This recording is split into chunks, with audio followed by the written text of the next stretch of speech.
I'm glad to have you on here. You're a comic book legend. It seems like you've done everything in the industry. And when I first started, I remember there were a couple of people I looked at a lot. It was you and John Tollivan. And I remember you were talking about the way you planned out pages, because you do these very dynamic pages that are completely unlike most like mainstream artists, where like you capture a lot of energy. Like it really seems like what's going on is popping out at you, and I really appreciate that. I remember, forgive me if I get this incorrect, but it was like you do these little thumbnails and then you put them on a projector and you project it on the page. And that way the little thumbnail allows you to capture the energy of what's going on. And then you further detail it when you project it on the page. Am I correct with that? Well, that's the way I used to work. I still work that way to an extent. Some years ago, I shifted from doing projecting the image onto the paper to using a light box. I have a Xerox machine that I use to blow the artwork up. I do each thumbnail on a piece of in the old days it was typewriter paper. Now it's called copier paper, but 8.5 by 11 paper, 1 page per sheet. I put that in the Xerox machine. I blow it up about 135%. That makes it about the size of original art, or roughly 10 by 15. I put that in a light box and then I trace it off and go from there. So it's pretty much the same process, but I shifted from the projector to a Xerox machine. And otherwise, that is how I work. Well, I'm sure after a while you kind of get a flow going on. So it doesn't matter as much what you use because you know where you're going with this. But I remember like you and Steve Bissett especially were kind of like breaking the boundaries on what was done with comic books instead of like the standard, one range, everything like super in focus, background, foreground, they're all flat. You and him really made stuff look 3D, like it was really popping out of you. I just interviewed him a couple of weeks ago, and he said when he looked at the page, he just wanted to destroy it. Like his goal was just to destroy it.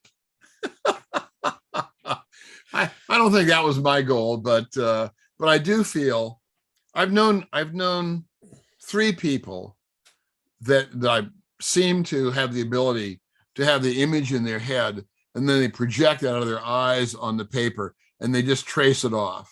And that was Jack Kirby, Bernie Wrightson, and Russ Heath. Other guys may do it. Those are the 3 that I know or knew.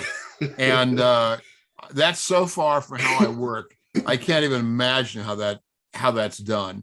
In my own case, I kind of feel like I have an idea of what the image I want to get at, but I don't have a very clear idea until I really start working on the paper. And then I feel I kind of sculpt it out of the paper, just kind of slashing the paper and carving away bits of it, trying to find the image in the paper itself till finally I get something. Usually, most of the time, I'm not entirely satisfied with the way it comes out.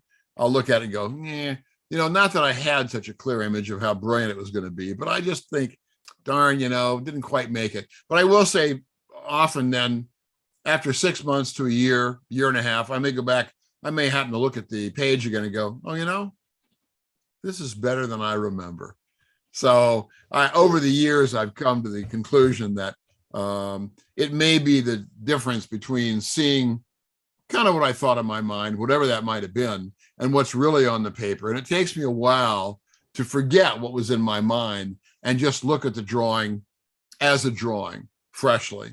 So as far as the energy and stuff, that's my Kirby influence. I mean, that's what I was trying to do, was capture a little of the energy that Jack Kirby could bring to pages. I think probably there's a little Jim Steranko and some of that stuff, especially in some of the wonky layouts. That was very inspiring back in the day. And mostly I'm just trying to find a way to tell the story as effectively as I can. And that's really my main goal. That's the underlying question I try to ask when I'm working is this making my story better? Is it making it about the same? Is it making it worse? And the answer needs to be it's making it better. So that's really the bottom line for whatever I'm trying to do.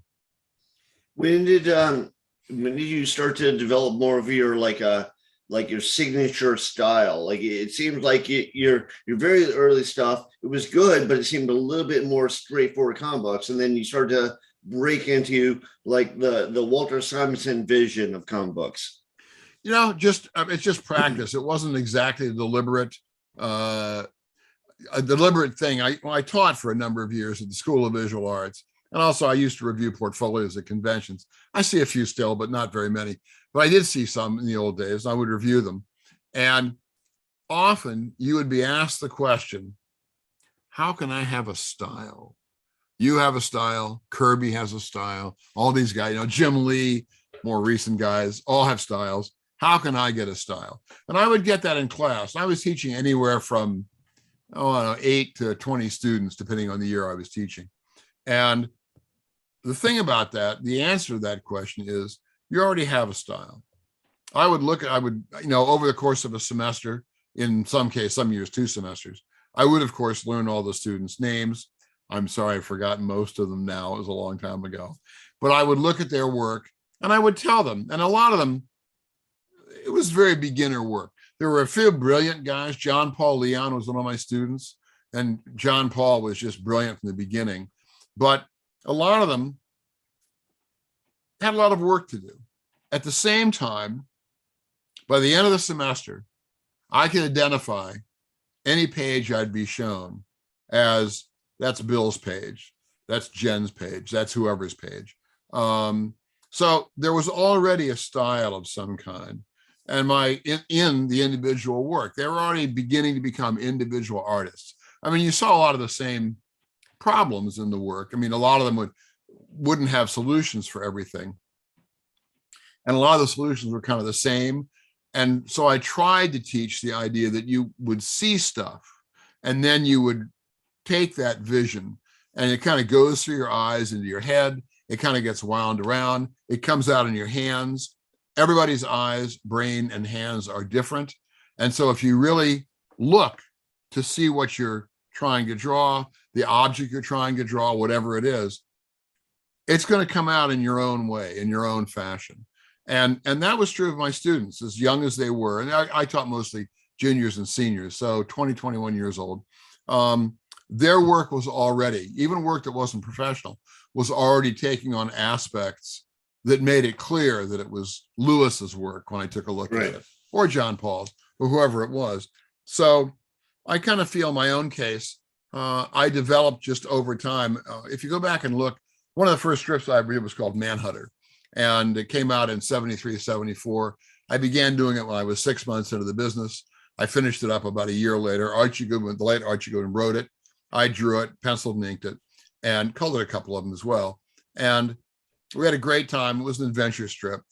And if you go back and look, there were 7 chapters, 5 8-page chapters, 1 9-page chapter, and 1 20-page chapter, which was the last one, where it guest starred Batman. It used to appear as a backup in Detective Comics.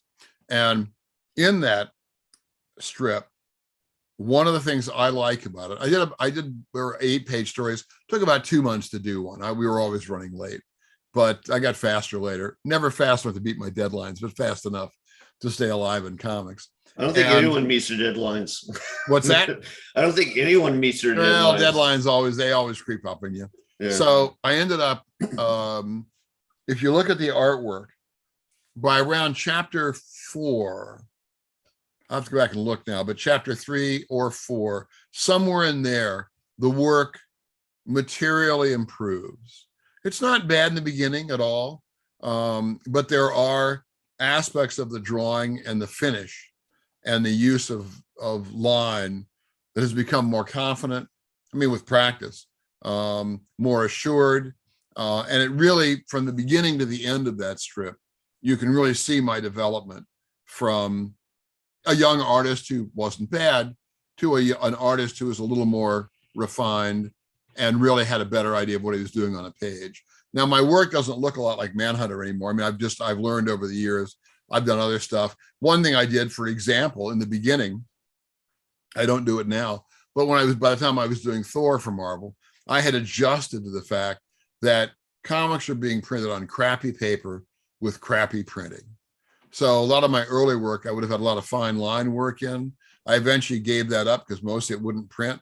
They began printing comics not long into my career on plastic plates, and a plastic plate would take a straight, very thin line and turn it into a little sine wave.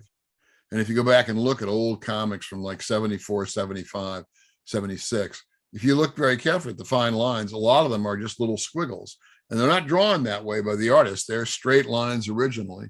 And so I began eschewing using fine line, really fine line work, because I felt it just wouldn't reproduce very well. Now, some artists went ahead and did it. John Toddleman's an example. John just did stuff he thought would look, as far as I know. Yeah, he was my single biggest influence. What's that? He was my single biggest influence. He's amazing. I saw someone talking about John, having talked to John. So I don't have this directly from John. I'm sorry, John. I hope I'm not misquoting you or putting words in your mouth. But I had the impression that John, from these remarks, really did stuff he did because he liked the way it looked, perhaps more than considering reproduction. And John had a lot of really elaborate stuff that I think in the old days wouldn't have reproduced very well at all. Now with modern reproduction techniques and the omnibuses they're putting out, you'll be able to see a lot more of John's works than you ever saw in the old days. So, well, I used to have those old Swamp Thing stuff on. I used to have his old Swamp Thing stuff on comic books, and even on that like low quality paper, it still popped out to me. Oh, it was still amazing. It was still just amazing work. But it's one of my friends saw some of the Thors that I had done from scans of the artwork. Rather, this is before the artist editions began coming out from IDW, and he was kind of blown away by how much more there was in the art, even in that work where I had gone to a somewhat simpler, not unrendered style. I still rendered a lot. I still put too much crap in my art, but basically he was impressed at how much he hadn't seen in the work in reproduction. Of course, you also have color over it, which changes it as well. And seeing it in black and white, especially seeing it full size, is a very different experience from seeing it in print on a newsprint comic in 1983. So, but you try to bring all the stuff you can into it. The idea is you put a lot into it and you hope that 50% of that comes out in the actual printed comic. These days, I've gone back, I put more lines in my stuff now than I put 20 or 30 years ago. Probably a dumb thing to do. It slowed me down a lot. And I'm old anyway, so I'm slow. But now we have the reproduction that can catch that kind of stuff. So you really can put a lot of work into it that you know is going to come out in the comic. And that's really that's a treat. It's just nice though readers will be able to see a lot of what you put in the work.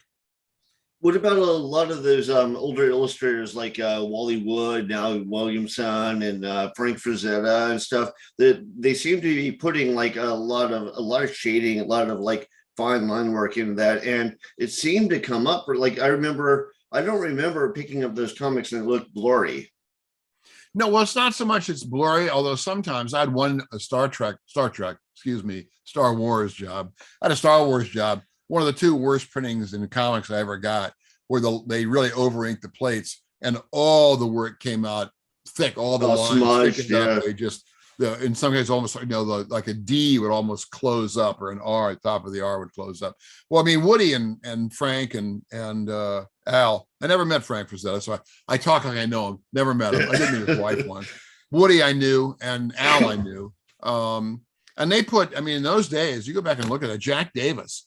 You go back and look at his stuff from the EC days. Mm-hmm. Look at it's really phenomenal stuff. You look at the originals, or at least at the IW, like the printed versions of the black and white full up. It's astounding what they put into that stuff.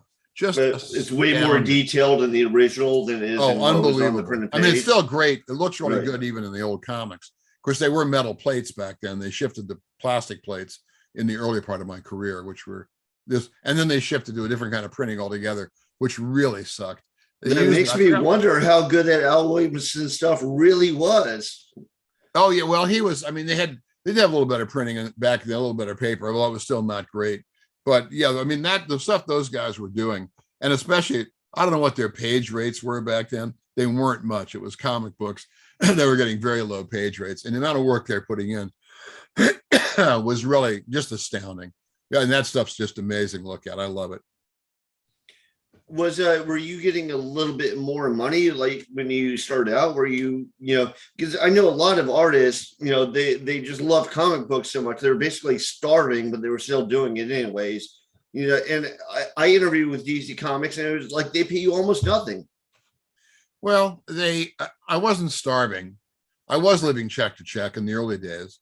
And I think my original rate at DC, which is the first place I went to work for pencils and inks, because I mostly inked my own stuff back in the early days. I mean, still do now, but in the middle of my career, I was doing stuff that other people did ink. But in the beginning of my career, my page rate, I have to go look it up. I don't remember. It was either $40 a page or $45 a page. And that's for pencils and inks. Now you'd be getting several $100 for pencils. Probably, I don't know what inks are these days. I don't remember my own rate, but I'll be over $100, maybe close to 200, something like that. Of course, back then, $40 in 1972 is worth more than $40 today. Of course. But it wasn't a lot. And compared to, say, illustrators or book illustrators, stuff like that, magazine illustrators, it was not a lot of money, but it was enough to pay the rent. On the other hand, it's all balance. My original apartment, I lived in Flatbush in Brooklyn on Argyle Road, just below the Prospect Park, below the parade grounds. I know. And exactly I believe what it I is, had a 3-room apartment, and I believe I was paying around $120 or $140 a month. And if you work out, so I'm being paid $40 a page for 8 pages of Manhunter. That's, what is that? 4 times 8, $320. So that's $320. That's every 2 months. So that's less in a month. I wasn't making much more than my rent. Now you'd squeeze in extra jobs. It wasn't like you just did, I just did Manhunter. I did some work, a little work for Gold Key, Twilight Zones. And I did Sword of Sorcery for DC with Howard Chaykin originally, and then I did one on my own. So I wasn't making a flat $200 a month or whatever it would come out to be, but I wasn't making a lot more than that. The first year I worked in comics, I came to New York in August 1st. In fact, this past August 1st was my 50th anniversary for coming to New York when I was trying to get work in comics. Oh, congrats. And that year, I think the 4 months I worked, August through December, I got work pretty rapidly.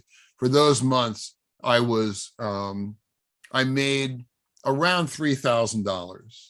So I would have made about $9,000 that first year if I had worked steadily.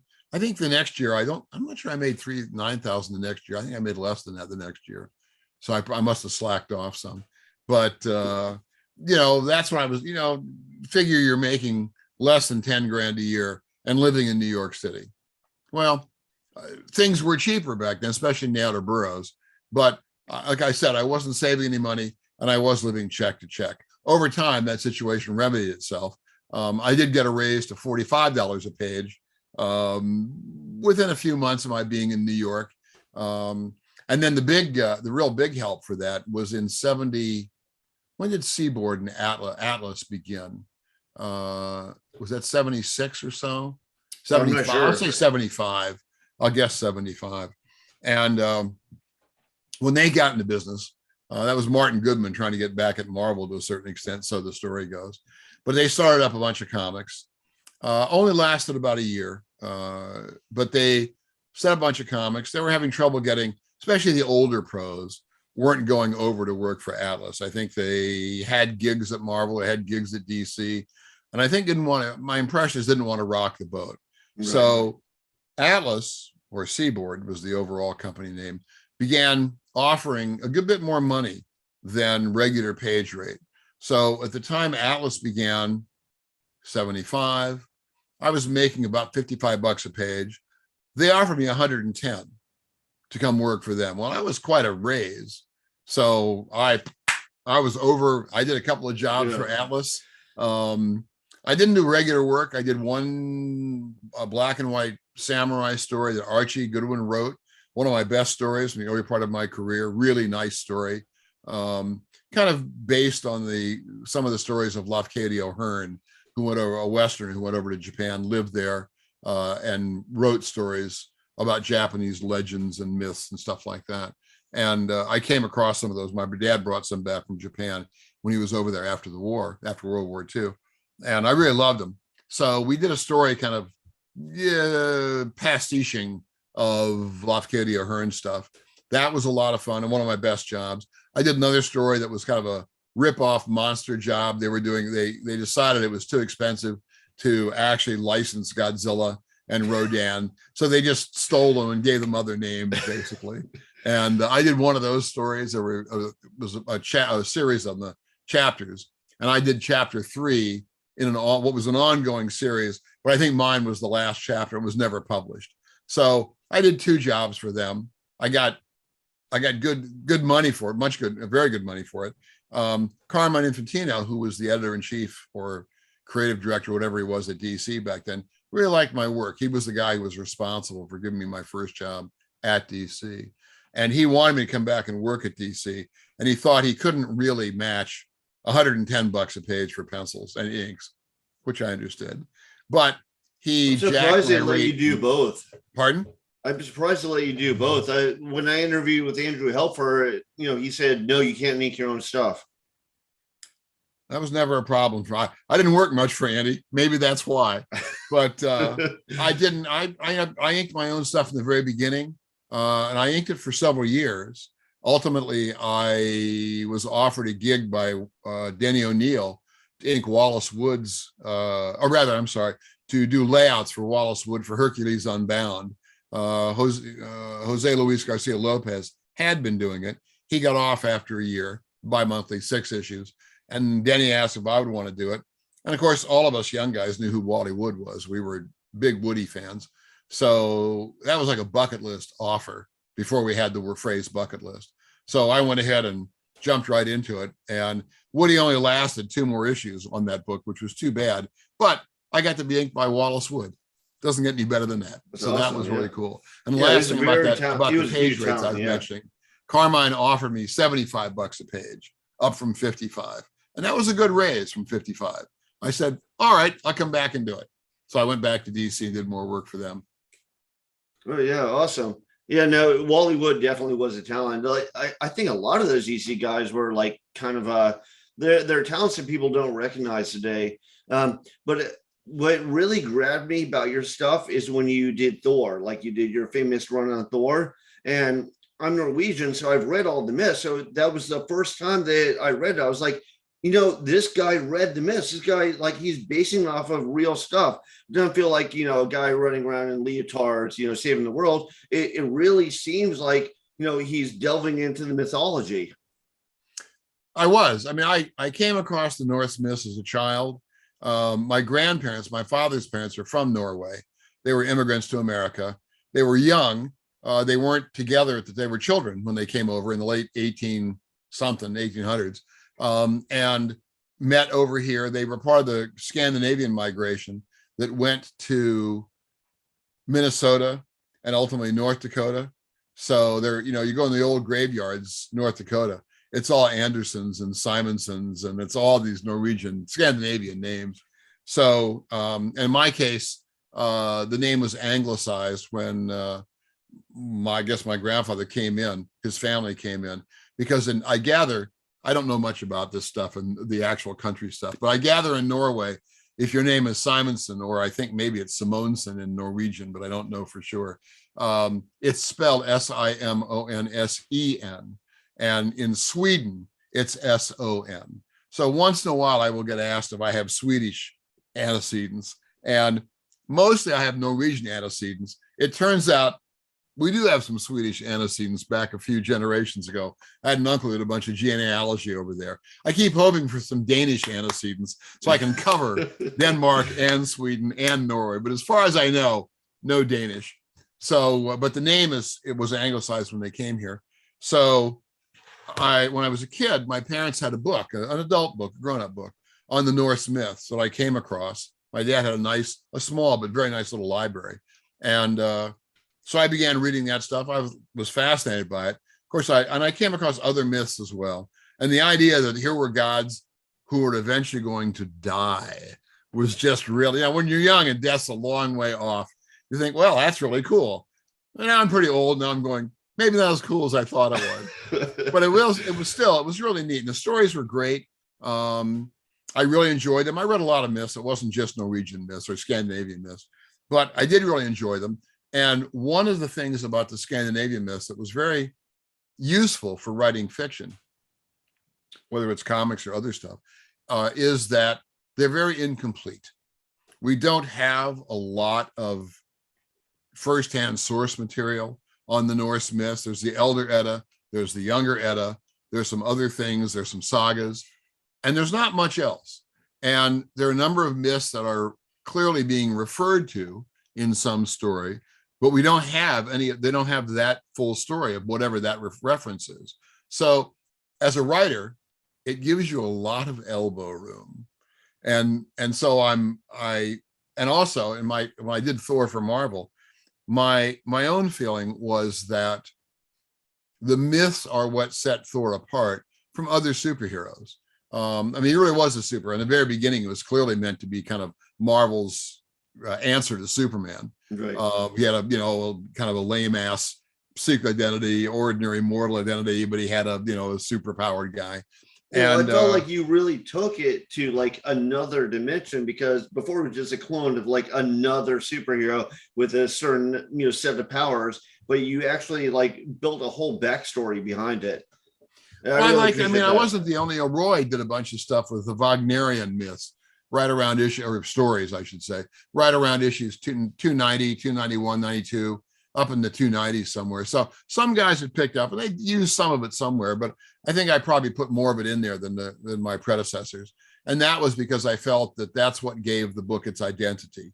It made it different from, say, Superman or Batman or Captain America or the X-Men or other characters you could name in either one of those two universes, is that the myths gave him a background and a depth that I thought could be made to work really well. And when I discovered the Thor comic, I was in college, and they were already up to like issue 112, 113, 112 maybe.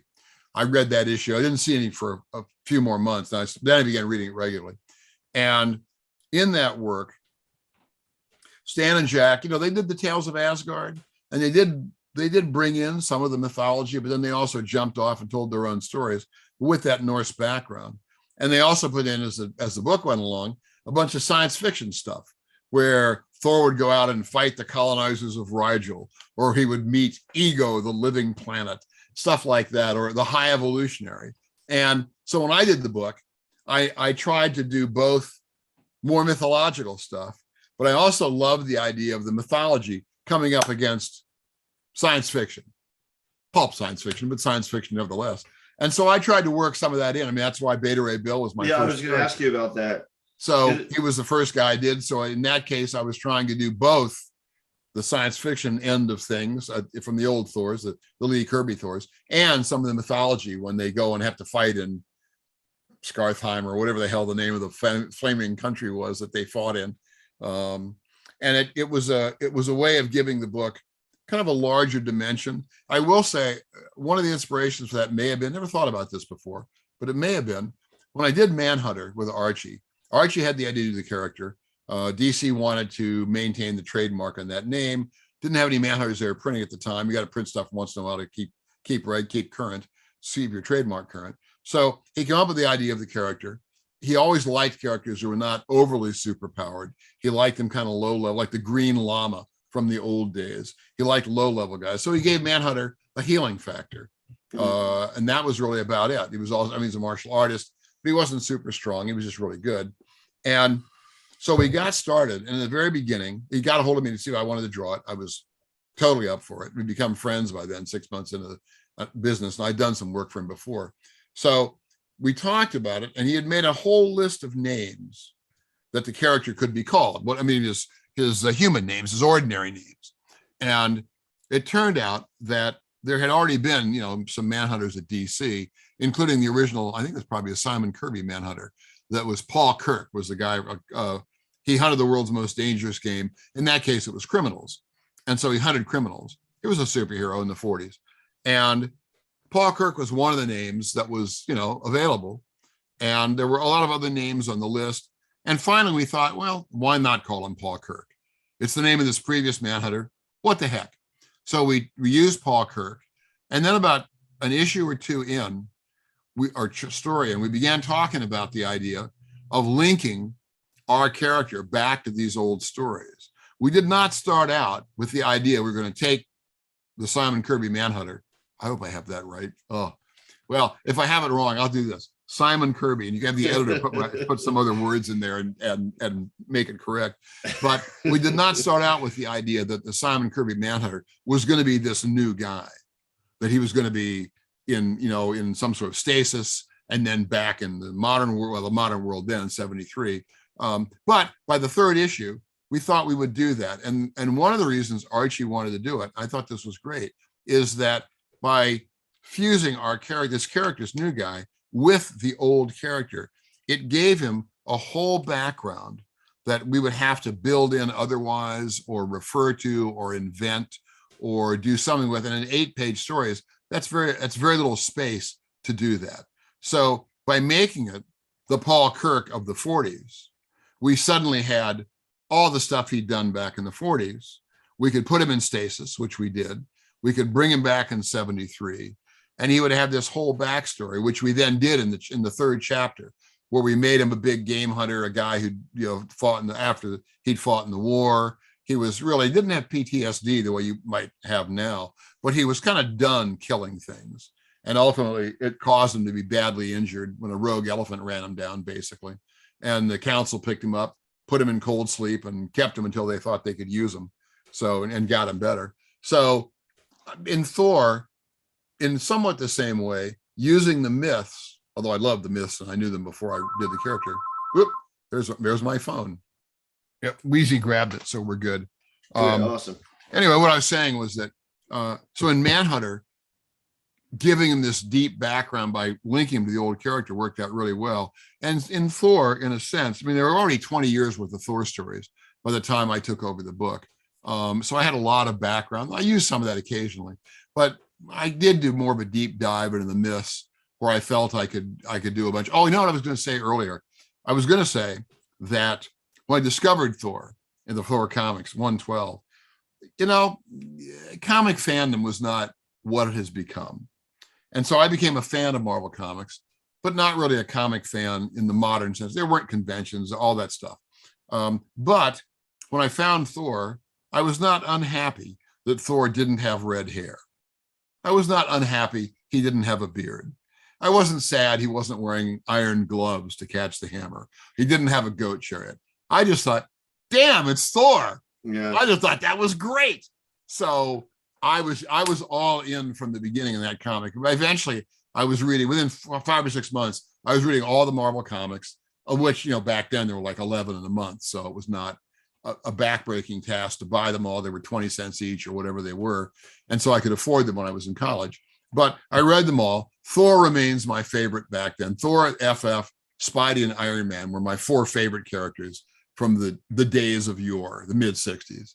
But Thor was my very favorite. Well, the Norse myths were my favorites. And so that never bothered me, the whole him not having a beard and not having red hair. I remember there were a lot of we lived in isolated communities. So my grandmother, my dad was German, or my granddad was German. My grandmother was Norwegian, and they moved here right before the war. Mm-hmm. But I remember my grandmother, she used to eat this really smelly fish called lutefish. Sure. And my grandfather would make her keep it in a separate fridge in the garage because it smelled so badly. Oh, funny. I'm glad it worked out. But she was really nice. And, but I remember when I read that stuff, I was like, this is the first time that it really seems like there's some depth to it. Because I wasn't a big fan of the superheroes per se. I'm more like the John Tolban and Bernie Wrightson and Alan Moore. And, it felt more realistic to me, but Thor did fill that for me. Well, I was also, by the time I was doing Thor, way before I did. So actually, the same year I discovered Marvel Comics, I discovered The Lord of the Rings. At the time I found it, it had not yet come out in paperback. I had a teacher, William E. Coles, my freshman year, was one of the instructors in college I had. for English. And he learned that I was a big fan at the time of science fiction. There wasn't much fantasy out at that back then, but there was science fiction. I read a lot of it. Haven't read much in a long time, so don't quiz me on modern science fiction. I won't know anything. But I knew a lot of the stuff back then. I read a lot of the classic authors like Robert Heinlein, Arthur C. Clarke, some of the fantasy, Michael Moorcock, but there wasn't a lot of that stuff around. There wasn't as much science fiction as there is now either. And he found out about that. And so he offered to loan me his 3 hardcover volumes of Lord of the Rings. And he said, read 100 pages. If after 100 pages you're not interested, it's not the book for you. I said, okay.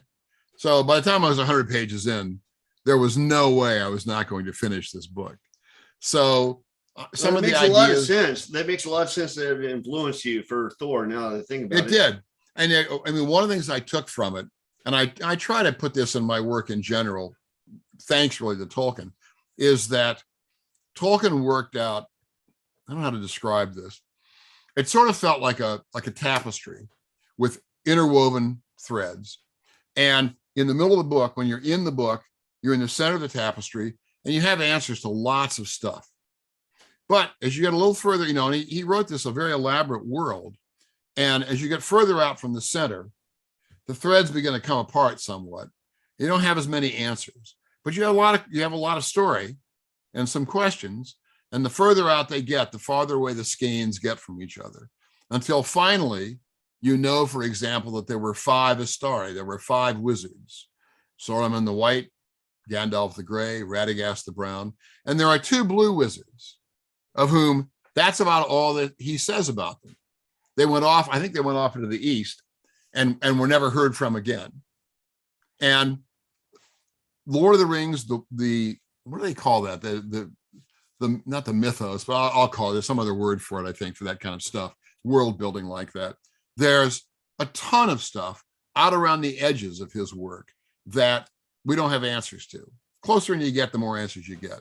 And so in a way, in the comics I've done, I don't have quite all the 3 volumes Tolkien had to work with, but I try to suggest that there is stuff out there beyond the edges of what you can see, that if only you could walk over this hill, you would see a whole new series of stories, or a whole new realm, or a whole new part of a realm, or an ocean that you can cross, like suggesting and go something else. Without spelling it out explicitly, so that you kind of piques your interest.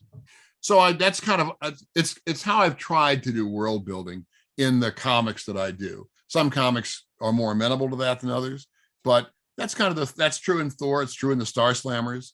It's true in Ragnarok, the book I do currently, or I haven't done for a little while now. I'm getting back to it soon. But that's kind of how I approach it, where I'll make reference to things. I just did a Star Slammer story, actually, a short one, first one in a long time. Scott Doombeer is putting together a comic to raise money for a charity that supports Ukraine. I think it tries to get food to people who need it. And a bunch of us, mostly old guys, have jumped in to do stories pro bono, and the coloring's being done that way. And I don't know about the printing, but a lot of it's being contributed, the artworks. So Chaikin's got an American flag story in there. I'm doing the Star Slammers. Stan Sakai has done a Yosagi Yojimbo story for it. Wheezy wrote a short story that's not based on characters. It's a three page, sadly, not as fictional as you would like. And June Brigman, Roy Richardson have drawn it. So it should be, it's still in process right now. I finished my end of it.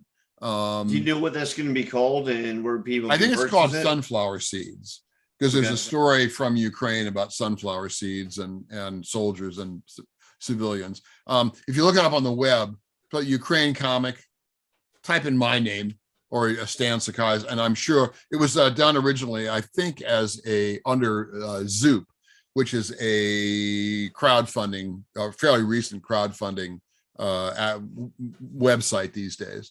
So they raised well beyond enough money to print the book. So I'm done my end of it. In the Slammer story, it's like 8 pages long.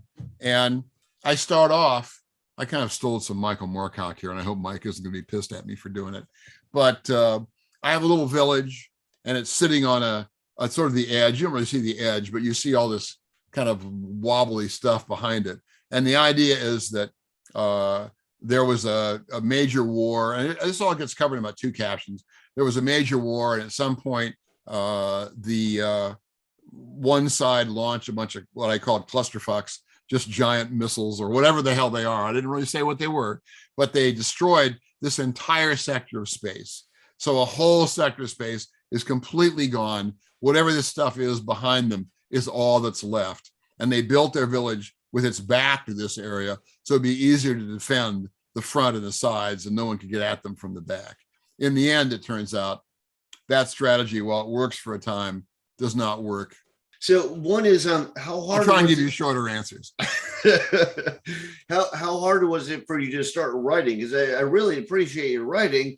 And I remember when I interviewed again with Andrew Helfer, so maybe that was a problem, but you're only allowed one task, like penciler or inker or writer. So was it like they were missing a writer? Was it they said, we want to give you a chance? What was going on? Nepotism. Nepotism works great. I don't know. I think Andy and I probably wouldn't agree on a lot of stuff. I love Andy, but basically, when I worked with Archie on Manhunter, my very first regular gig, in the beginning, Archie was writing full scripts. By the end of it, which used to be called DC style. By the end of it, he was writing plots. I would draw the pages, and then he would write the scripts from my pages. That was called Marvel style. Almost no one does Marvel style anymore. And despite the fact that my good pal Howard Chaykin is a huge proponent of complete scripts, he's wrong. I love you, Howard. And I think working Marvel style makes better comics. But that's just me. There are a lot of writers out there who are now screaming at your TV screens or their monitors and thinking, how can this jerk believe that? But I really prefer that way. So does Wheezy. So by the end of it, we were doing it that way. And we would get together and we would talk about plots. We'd talk about stuff. I would kibitz. I'm sure in that book, I would know the stories. I probably contributed 5% if I was lucky. It was really mostly Archie. The same was true when I did Star Wars, David Michelini. We would talk about plots some. I'm sure I contributed about 5%. We were doing it Marvel style. On Battlestar Galactica, which I did, was that after Star Wars?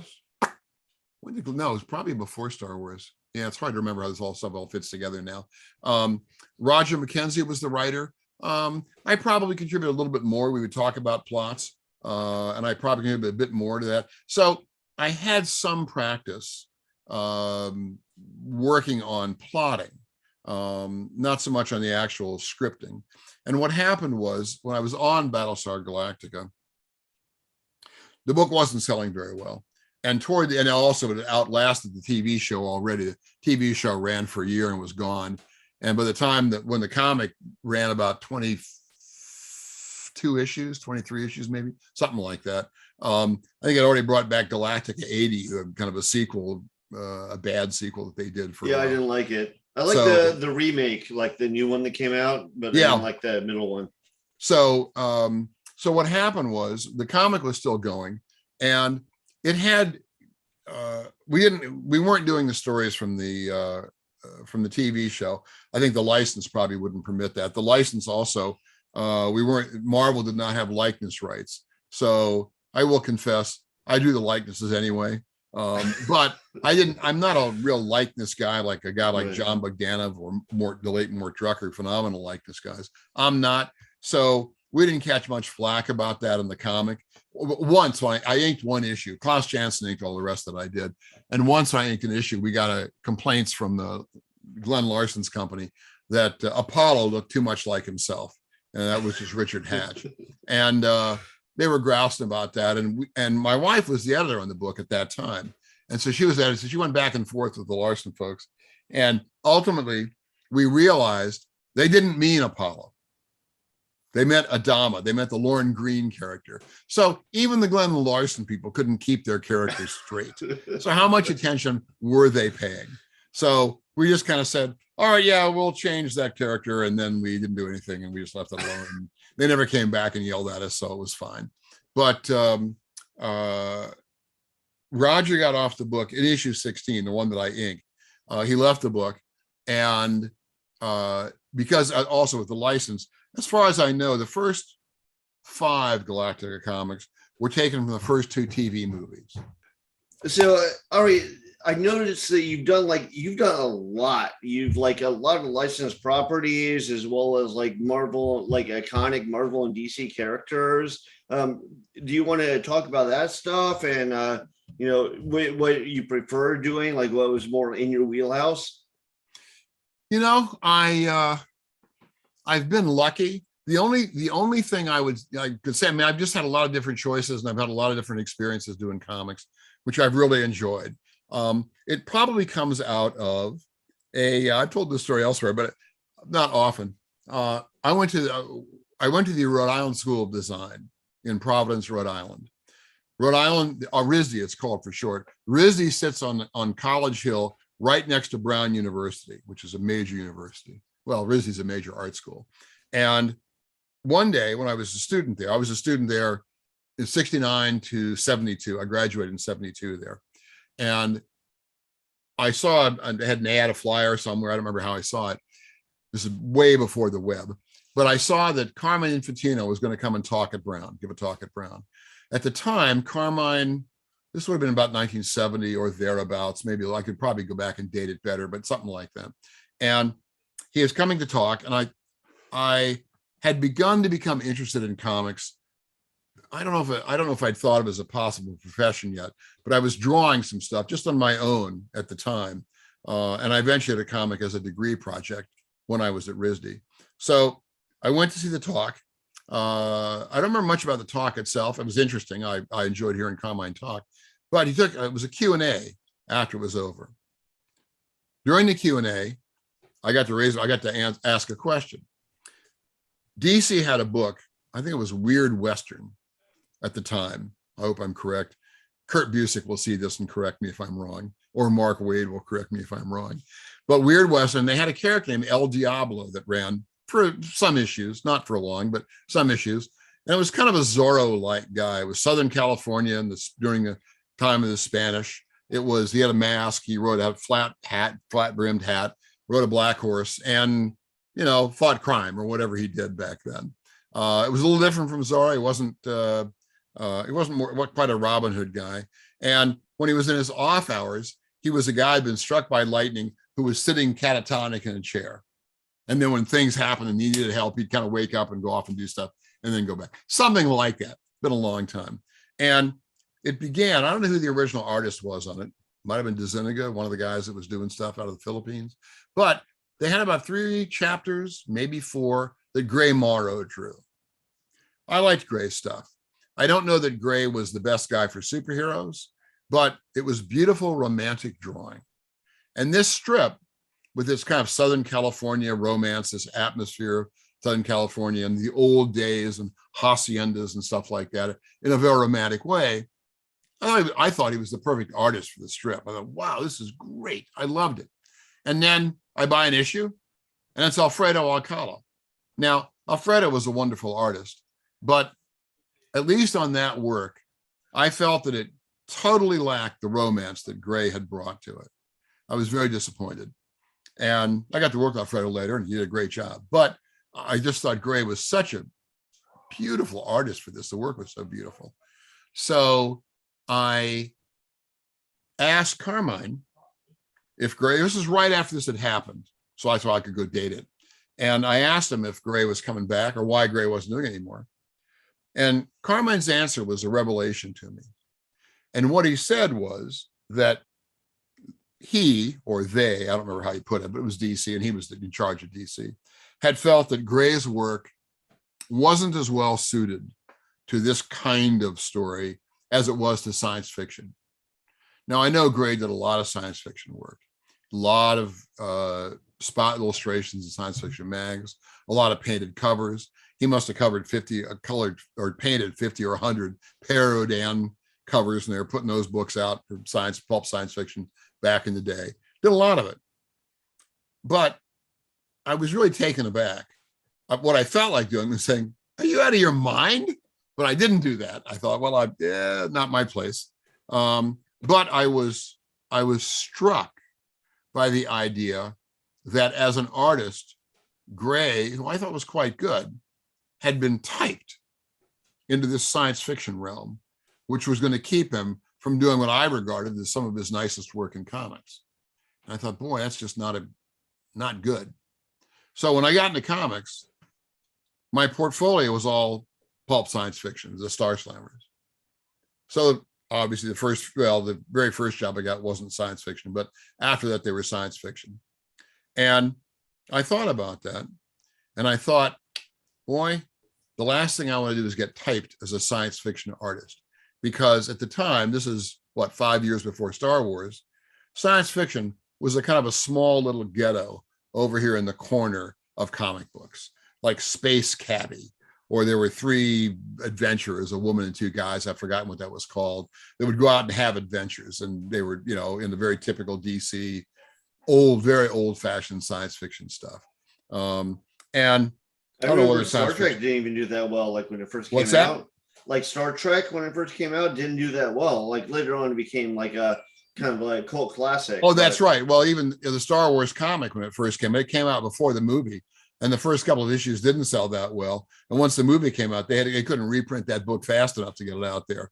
So the movie made an enormous difference. So none of that stuff had happened, and so I worked hard to persuade editors, mostly Archie, to try me out, to give me a job that wasn't science fiction.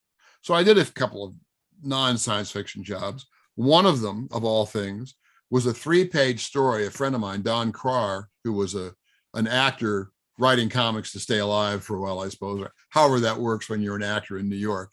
And he wrote a 3-page, essentially a non-fiction story about the Alamo, about a real incident that happened at the Alamo.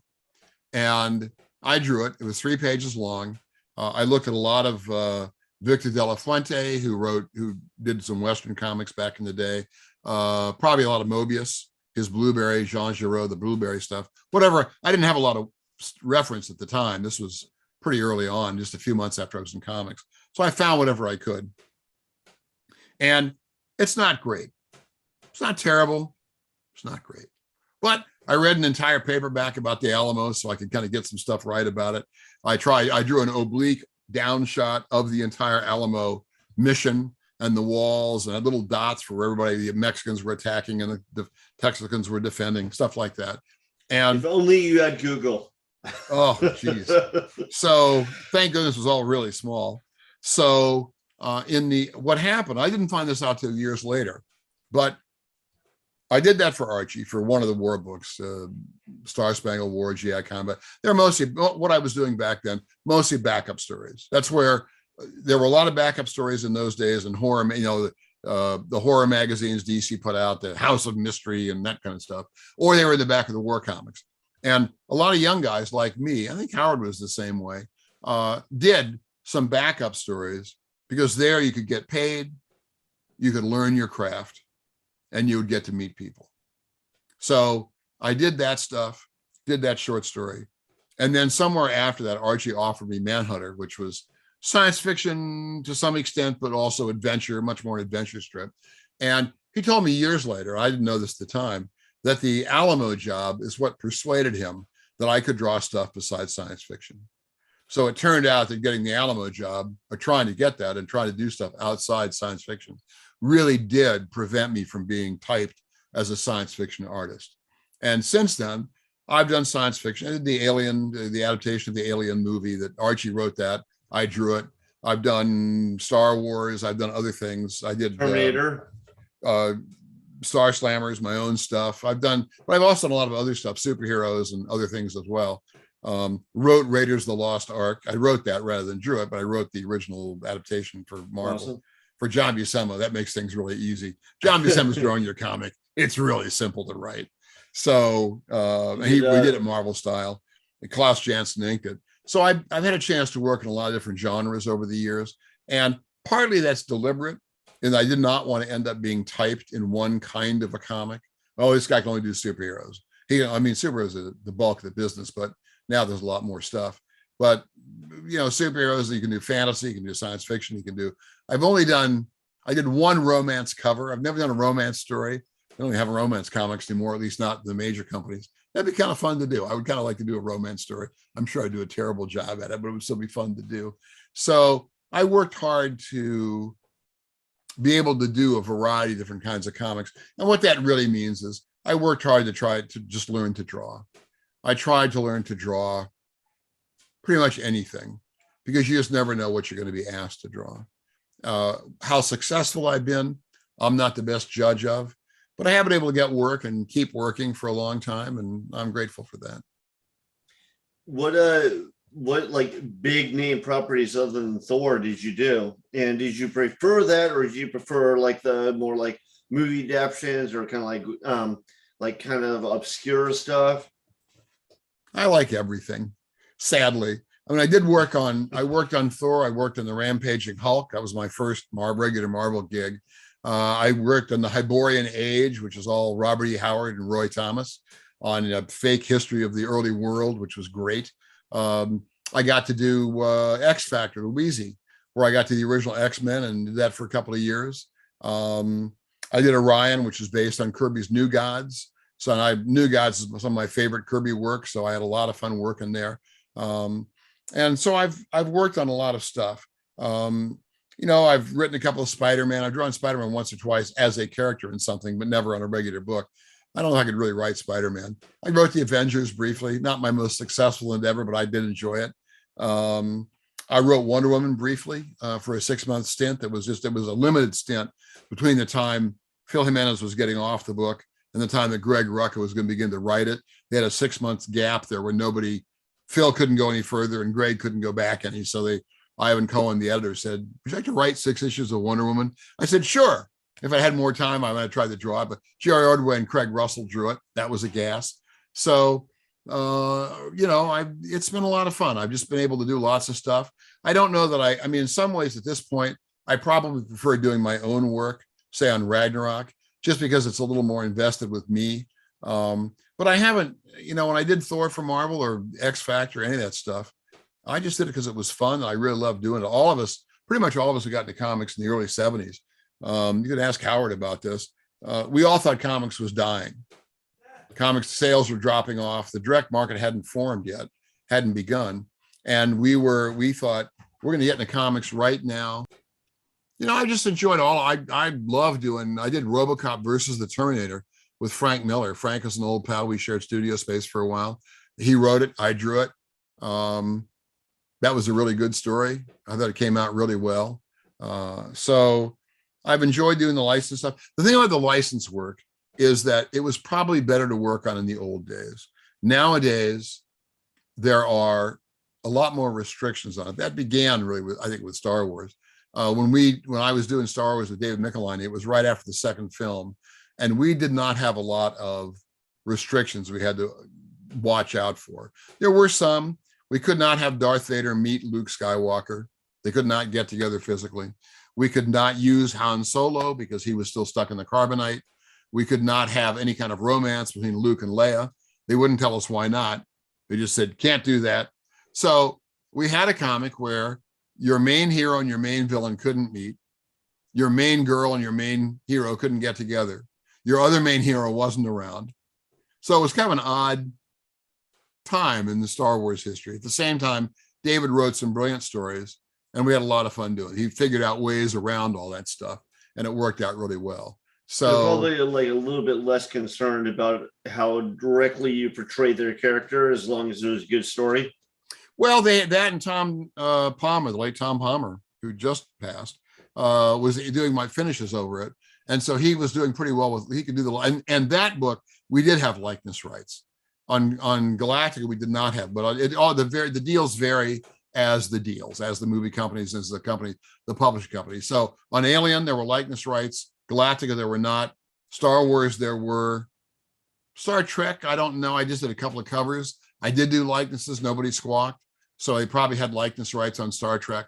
But it varies as the companies. Nowadays, a lot of actors have likeness approvals, and they're very cranky about it. Some are cranky, some are not. I'm not going to name any names. There's one very famous actor who's quite cranky about it.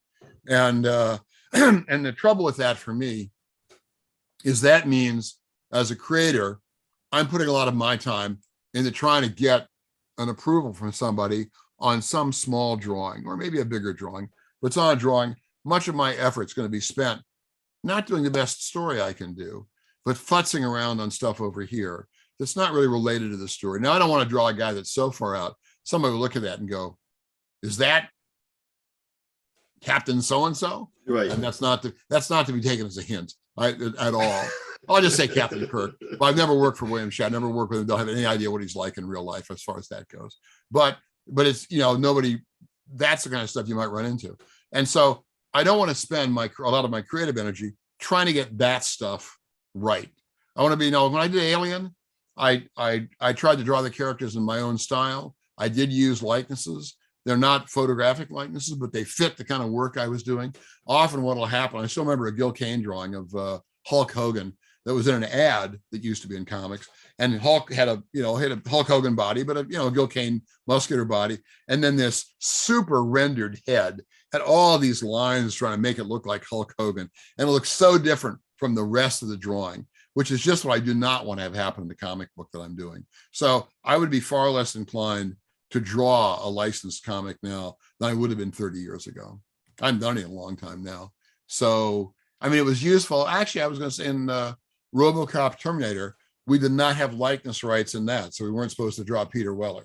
I kind of did anyway, but the only head that the company came back and was bitchy about was a head where he's screaming. And it's probably the least like Peter Weller of any drawing I did in that entire book. So go figure. But I just, I like telling stories. I'm not as picky about whether it's my own story or a story that fits into the Marvel universe or the DC universe, or, a movie story, if it's a good movie, or a story launched from a movie like RoboCop Terminator, where I thought Frank did a fabulous job of melding the RoboCop world and the Terminator world by unifying them in a way that I thought made for a really excellent. He's a great writer. He is. So that was fun. And it was a lot of fun to work with, and we had a good time in that book. Okay, I don't want to keep you here all day, but I have a couple last questions for you. All right. Do you prefer writing or do you prefer drawing, or you like to do both? I like them both. When you write for yourself, it's a lot of fun. You can do all kinds of stuff. When you write for somebody else, especially working Marvel style, but it would happen if you're in a full script, they send you back stuff, visuals that you would never think of yourself. I would never think of, which is always exciting. I go, holy crap, I would never have thought of this. So this kind of storytelling, this sort of set, this sort of costuming business, whatever it is, it's something new. And the same is true when somebody else writes it and I draw it. It gives me a freedom to kind of jump out and do whatever I'm going to do. And then they're stuck having to write it. And I don't have to worry so much about what the stuff looks like. But I do get asked, get asked once in a while, well, what's more important, the writing or the drawing? And for me, the answer is, the metaphor is water or air. If you don't have any air, you're going to be dead in about 5 minutes, or maybe a little longer, but not much. If you have no water and no other food, it'll take you longer, but you're still going to end up in the same place. And that's kind of how it is for me in writing and art. Without both of them, you don't have comics. I have seen silent comics. There's several graphic novels, almost novels, by Lynn Ward, an illustrator from many years ago and writer, who did hardcovers back in the 30s, I think. Each page is one woodcut, and you turn it, and there's another woodcut and a woodcut, and you turn it, and there's a woodcut and a woodcut, and it tells a whole story. And it's all a story, and there are no words. And they're really brilliant. So you can do it without words, but not very easily and not very often, and probably in a kind of a limited form, a very specific form. Whereas with words, you have a lot more range.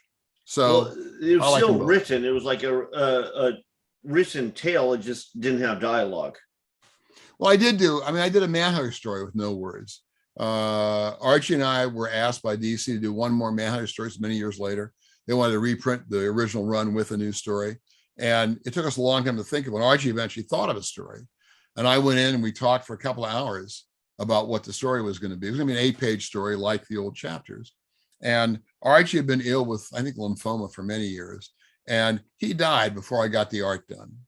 He hadn't written a script. We were going to work Marvel styles we had in the old days. And he was gone. And to me, that character is always him and me. It's not me alone. It wasn't him alone. And so I thought that was it. I was really unhappy with myself for not finishing it, getting the art, at least in the layout form where he could script it. But it was only a few months after we talked about it. And ultimately, Wheezy, this is what happens. You're married to one of the best editors comic books ever had. Wheezy got a hold, said, well, we were talking about it. I said, well, you could do it maybe as a silent story. Don't put any words in it. You could just do it yourself. You don't have to have Archie's words, but it would be a Manhunter story that the two of you did. And so I began plotting it out, working it out, breaking it down. And I talked to DC, and DC said, sure, we'd take that.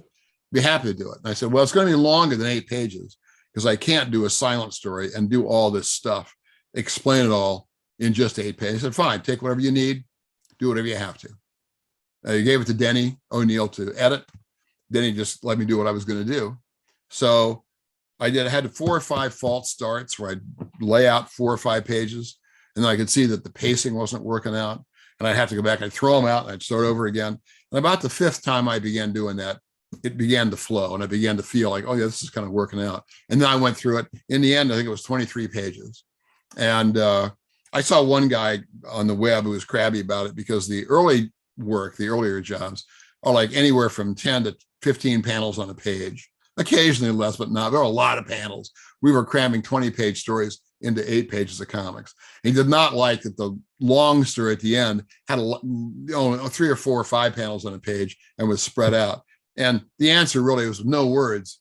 You can't cram that much stuff down. I could make those panels. I could have made them this big. Be a lot harder to read by making it bigger and expanding it. This is what I meant by trying to find someone to tell a story most effectively graphically. I felt I could tell the story more effectively with larger panels. So because of the nature of that story and the way it came about, it required a different kind of storytelling than the original Manhunter stories did.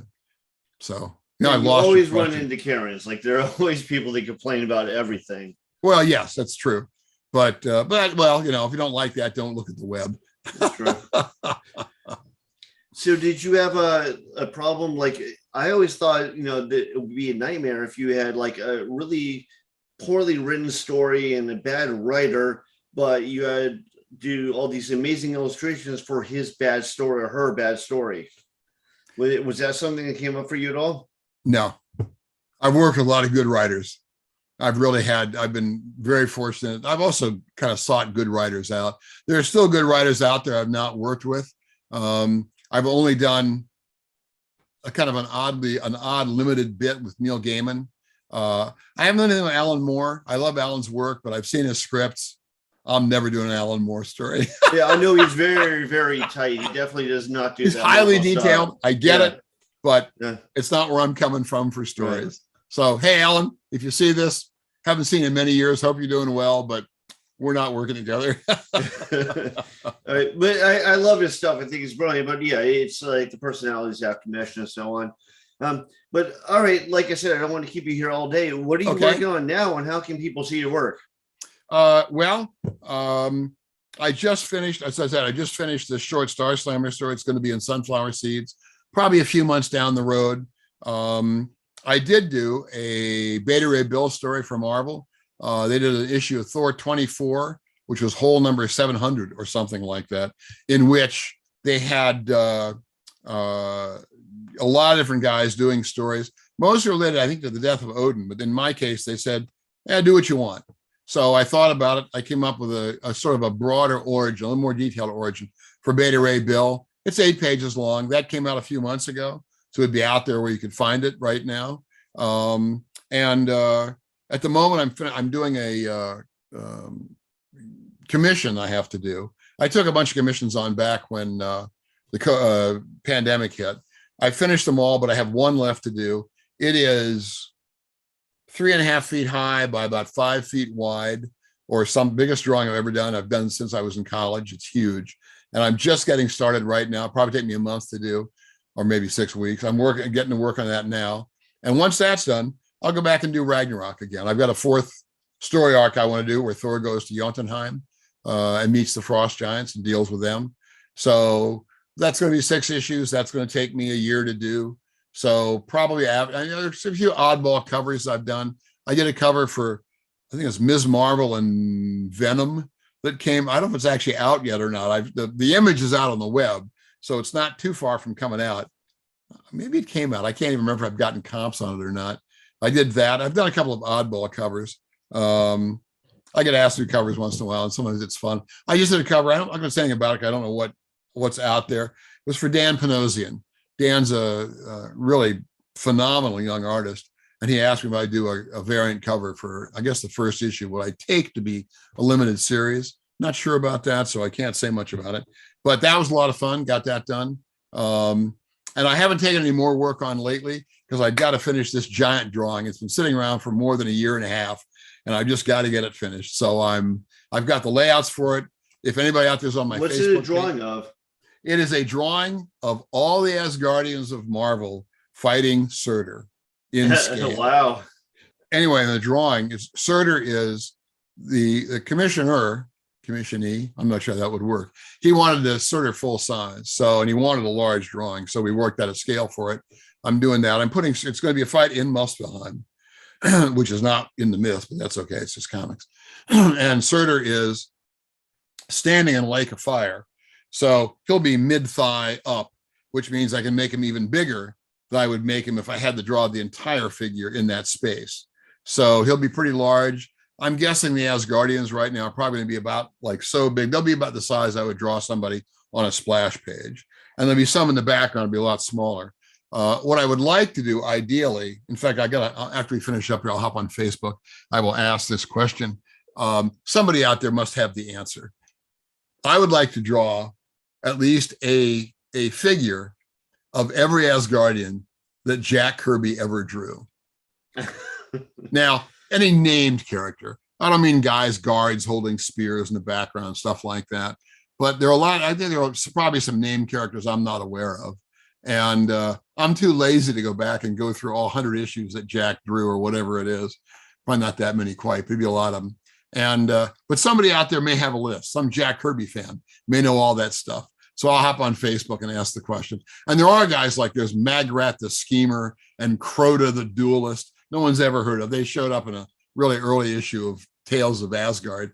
The same issues where the Warriors 3 first showed up. But the Warriors 3 got a new lease on life and kept going. These guys mostly didn't. So right. There are some obscure guys like that I know of that I'd like to make sure are in there somewhere. Some of those guys will probably be pretty small, but it will be a whole mass of Asgardians on one side. There'll be all the fire demons behind Surtur coming in.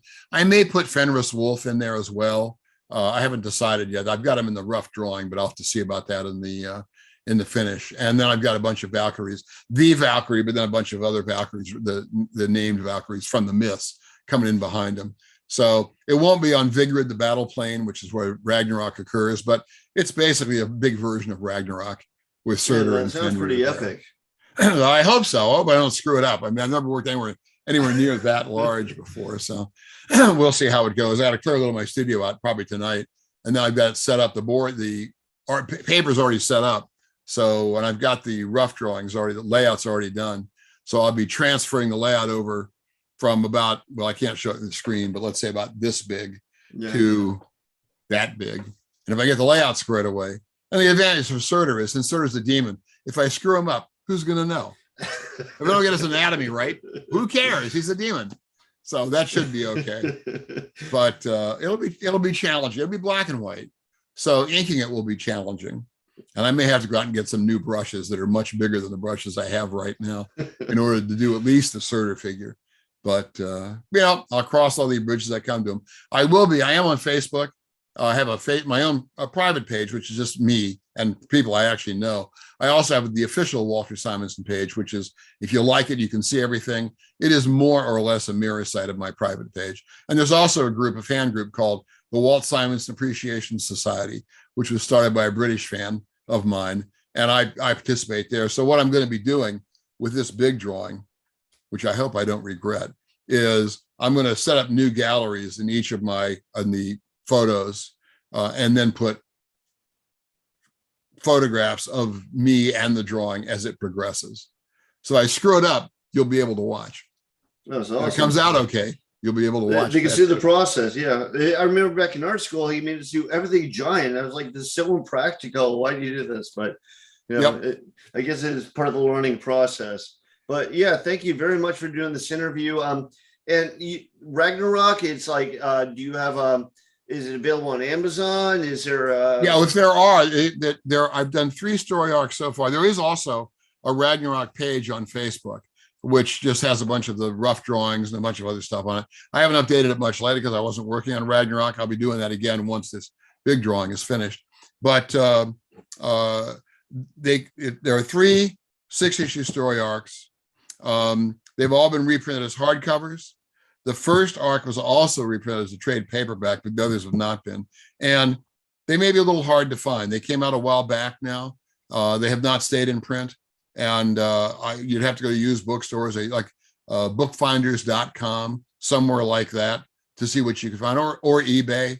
And they may not be as cheap as you would like. So I don't know about that, but you'd have to probably find them in the aftermarket in some way at this point. They may come back into print when I get the next one done, but I don't know about that. Reprint them. Well, I hope they do. But yeah, all right. Thank you, Walter, for doing this. My pleasure. Thanks for having me. Take care. Stay safe.